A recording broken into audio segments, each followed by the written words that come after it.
મારું નામ ઈના છે. હું અમદાવાદની છું.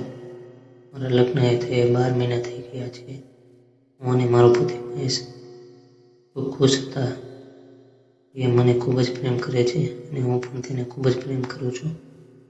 પ્રાઇવેટ કંપનીમાં જોબ કરે છે અને હું ઘરે એકલી રહું છું. મારી બાજુમાં એક રમેશ કરીને 25 વર્ષનો છોકરો રહે છે. મને ભાભી કહીને બોલાવે છે અને હું તેને રમેશભાઈ કહીને બોલાવું છું.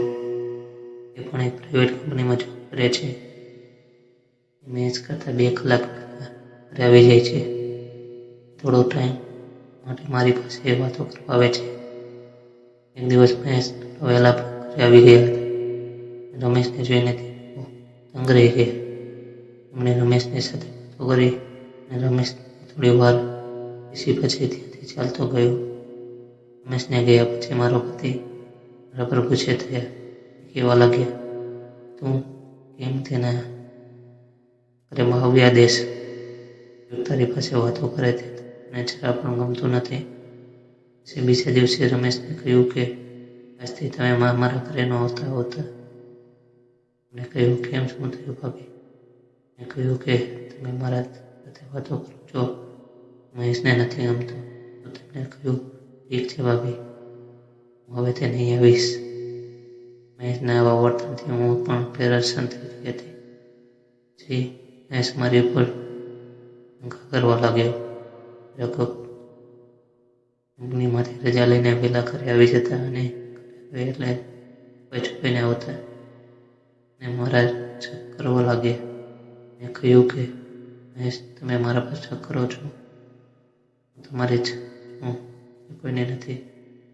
મહેશ થોડા શરમાયો અને બીજું જોઈને મને કહેવા લાગ્યો કે જમાનામાં કોઈ પર વિશ્વાસ કરવાનો નહીં.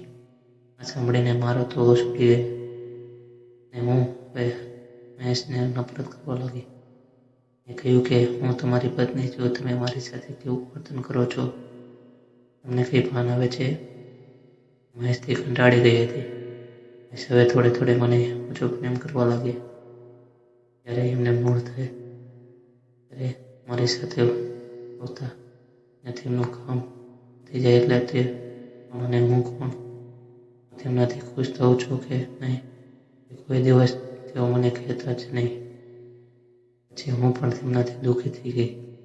તેઓ હવે મને ખુશ કરી શકતા નથી. હું હવે કંટાળીને મારા ઘરે જતી રહી અને ત્યાં એકલી રહેવા લાગી. થોડા દિવસો થયા પણ મહેશ અને મને લેવા આવ્યા નહીં.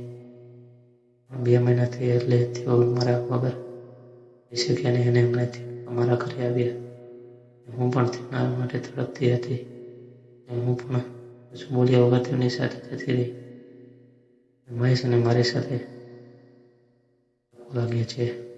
તેઓ કામ પૂરું કરે એટલે કહે છે કે તારું કામ પૂરું થયું કે નહીં. ન થયું હોય તો ના પાડી દઉં છું. જ્યાં સુધી હું ખુશ નહોતો ત્યાં સુધી કામ ચાલુ રાખતા અને મને ખુશ કરી દેતા અને જમતા. હું હવે તેમનાથી ખૂબ ખુશ છું અને તે પણ મારાથી ખૂબ ખુશ છે. મિત્રો, વિડીયો પસંદ આવ્યો હોય તો લાઈક, ચેનલને સબસ્ક્રાઈબ કરી દેજો મિત્રો. ધન્યવાદ.